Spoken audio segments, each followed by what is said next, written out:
I'm Maria Menounos, and you're tuned in to AfterBuzz TV, the ESPN of TV talk. Now, let the buzz begin. Happy Tuesday! Woo! We are here talking about Season 3, Episode 8 of Siesta Key. Yes. I am joined by the lovely Ebone Chatman, and Hello. we are missing our lovely DJ Bulu. I'm so sad. But hey, Nasta here and Ebone will take it over. Yes, we will definitely cover all of the juicy Siesta Key drama that happened this episode. Absolutely. I cannot wait to start talking about this. Overall thoughts? No No words. I don't have any words. No, it was so good. I thought this episode, the drama was a little bit like drawn out. Like I was like, okay, enough. But I do like that we got to see Jared. I was feeling so bad for Jared this entire episode. Like I wanted to cry, give him a hug, give him a kiss, cuddle with him. It got really deep this episode, I will say. Yeah, it in did. certain aspects. Other things were a little bit surface level, but other than that. Of course, and drama filled, of course. So drama filled. Well, let's kick it off kind of talking about Jared and Jessica, because I feel like this was kind of this dangling fruit, like, oh, Jared's got an ex-wife. They're still in contact, blah, blah, blah. And kind of seeing him sit down with his mom and her reaction to him hanging out with Jessica.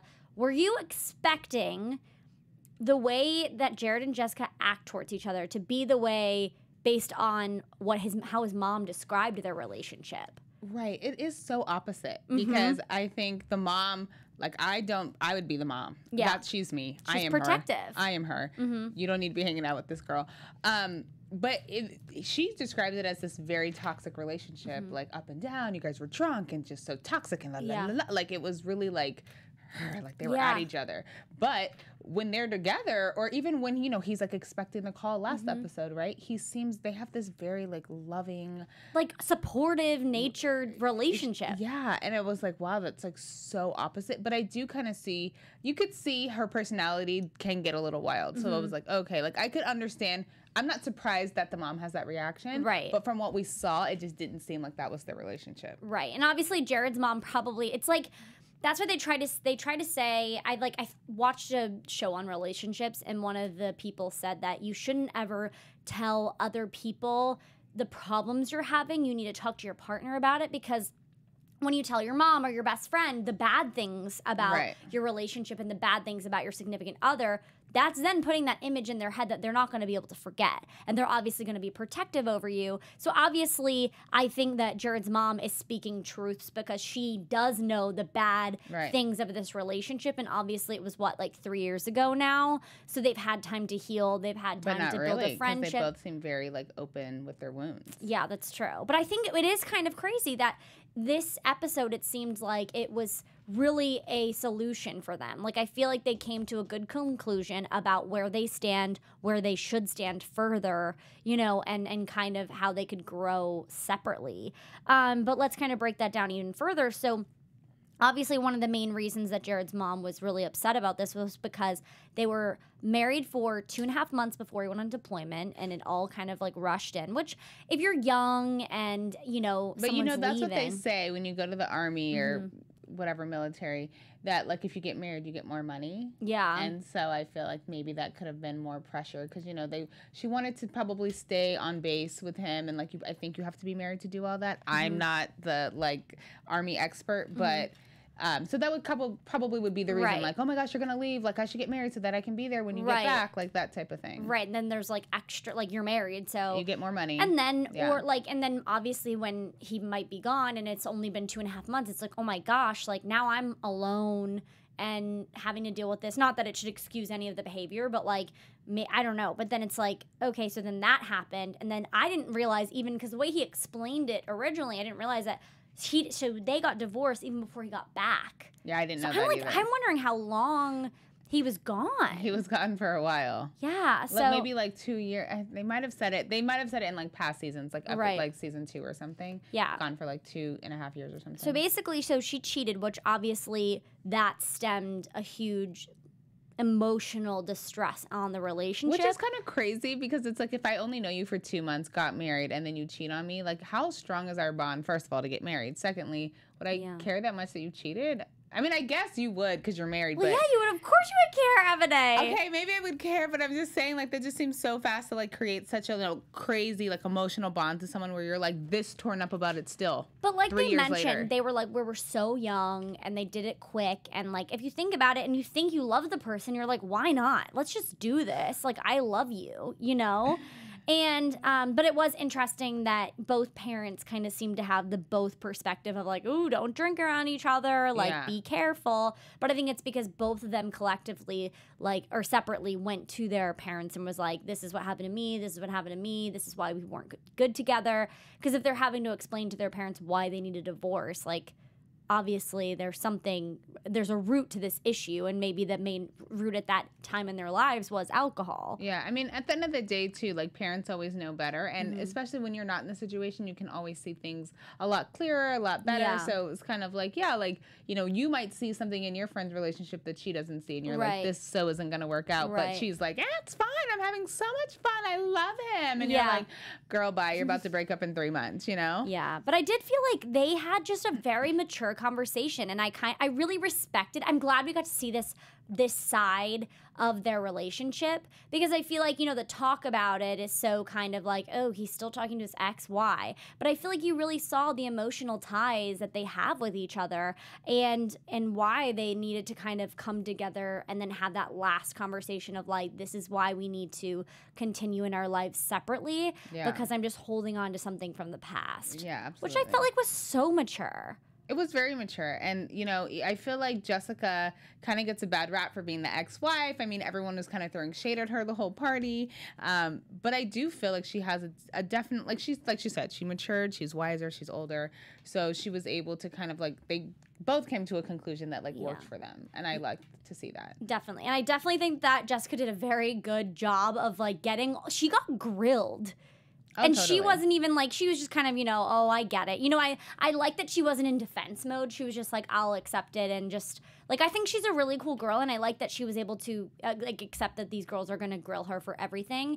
And I think it was kind of good for her, I guess, to understand what Jared had been going through. Because he didn't want to put that on her, which I think was that's respectful to not want to put that burden, or not burden, sorry, that's a bad word to use. But like, I mean, at the end of the day, it's really not Jessica's problem. It's a Jared problem. And that's what he was mentioning. So Jared needs to go to a therapist and like figure that out. Which he said he was. And I think that was, I just think that shows Jared's maturity too. Because he's like, oh, you know what, I want to deal with this issue on my own, myself, on my own, like my own time, and not put that on you. Yeah, and that's why I've always liked Jared. I thought he was definitely, I mean, he's seen more than any of the other spoiled kids that have been on the show. So it's like he has a different level. I don't even think he comes from like the same stock as like the rest of the crew, to be honest with you. So I think he already has a different perspective on that. And then to go to the Army, that's a whole another different perspective. So I've always liked him. Very mature. Very mature. His age. And like one last thing too, that when Jessica said that he just wants someone to love, I was like, Jared for Bachelor. Can we get Jared on The Bachelor? Yes, can we vote? Is that a thing? Can we, like, oh my gosh, can we like send it? Yeah. Like, please. I feel like he needs that. Hashtag Team Jared. Yeah, Team Jared all the way. Yes. And also, Jessica was awesome. I'm glad we got to see her. I'm glad we got to, like, see a portion of Jared's life that we haven't seen yet and been explored to. Moving on to other relationships, we've got this triangle, this love triangle between Amanda, JJ, and BJ. This was about to come to a head sooner rather than later. You know, obviously, Amanda is... What we didn't see in last episode, Chloe notes the fact that JJ and Amanda were making out last week at Jared's pool party. Wild. But she was also mad at Brandon.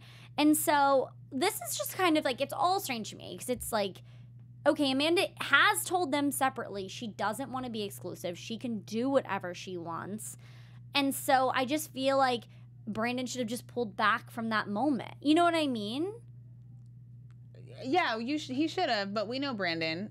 He wants. He's very emotional, and he wants to get what he wants at that time and in that moment. So he's not very good at letting things go. I think he's a person who like gets things, like he goes after it, chases it, gets it, and then f's it up. You get me? Like that's been his pattern.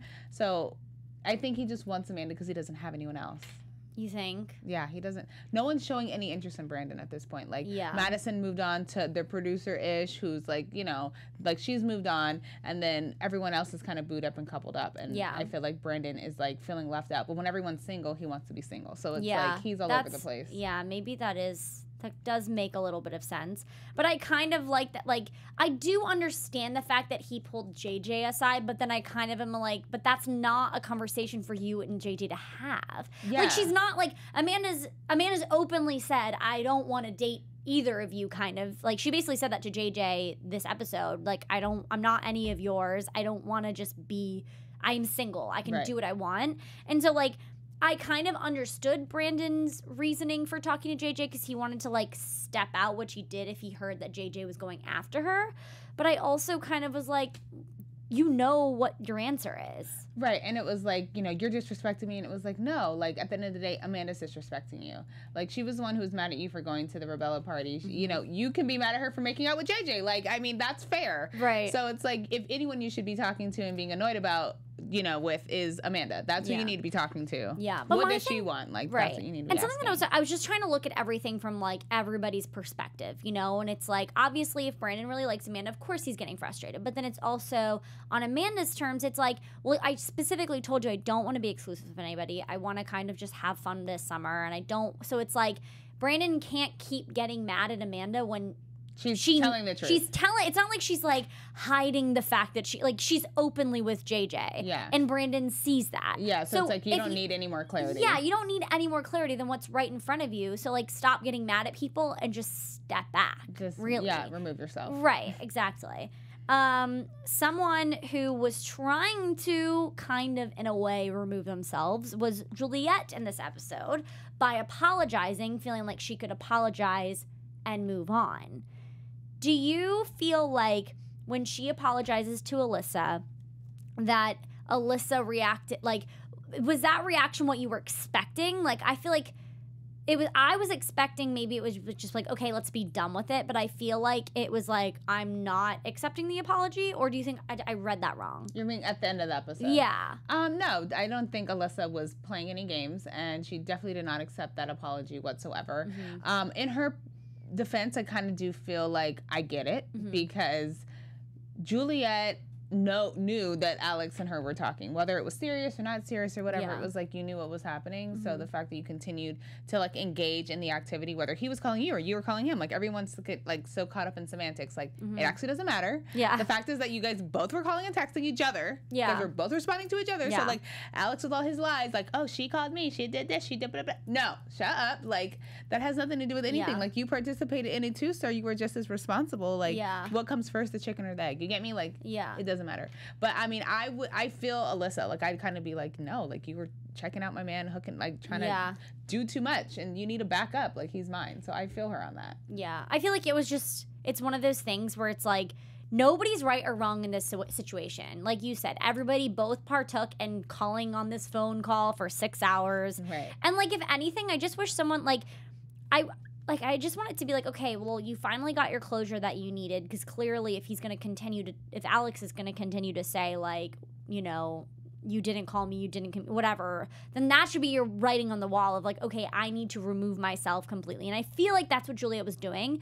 And I was really proud of her because I feel like I'm hoping that she's going to take this step and that, like, of apologizing and, you know, giving Chloe her glasses back, giving Alyssa a new bathing suit top, like, which, by the way, Chloe broke. What the heck was that? That was so messed up. It's like she's being really mature about, like, that took a lot. That takes a lot of courage. And I'm sure that thing was expensive, first of all. I'm sure that was like an $80, if not more, that's top. True. Yeah. First of all. Secondly, not that Alyssa is probably hurting for money, but at the end of the day, I'd be mad. Yeah, I'd be like, wait, I just got a new bathing suit top, and you for free. Yeah, I didn't have to pay for, and you just I should slap you.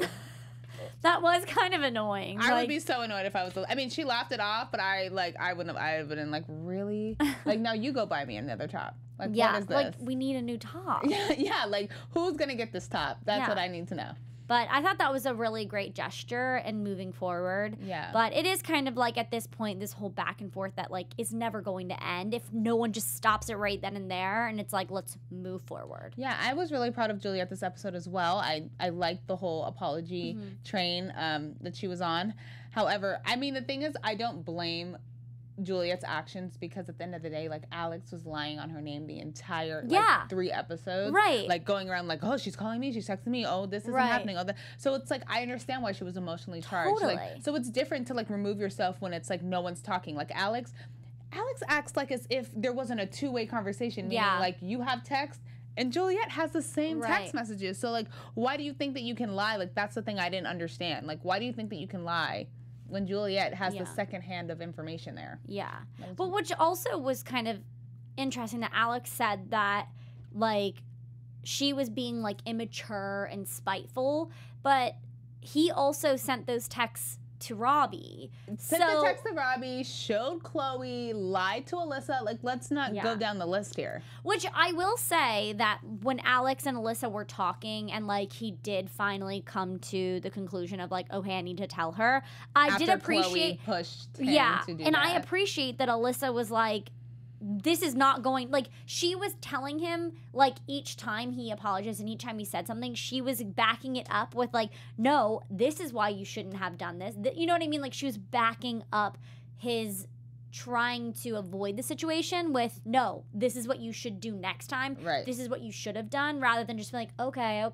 You know what I mean? I mean, and Alex 100% needs someone that's like that. And I think that's why, like, I think they're like, it seems like this is going to work for him. I think he needs someone like that that's going to, like, be like, no, you can't do this again. Yeah. You know what I mean? Because he's, like, really irresponsible, period, and really immature, period. So it's like he needs someone that's, like, checking him at all times. Right. And I think that, I don't know, I just feel like I think this could, like, Alyssa's could be good for him in that regard. I agree. And hopefully we can move on. I hope Juliette moves on with a great new person. But, yeah. I think that about wraps it all up. Yeah, I think so too. Well, let's get into some predictions then. Okay, predictions. Your AfterBuzz TV predictions. I would have to say that, I mean, there's kind of a lot going on, but I do feel like Alyssa, like, I feel like the Alyssa drama, even though she seemed to have put a stop to it, I feel like this can't be, like, the end. Because then it's like, what's the storyline here?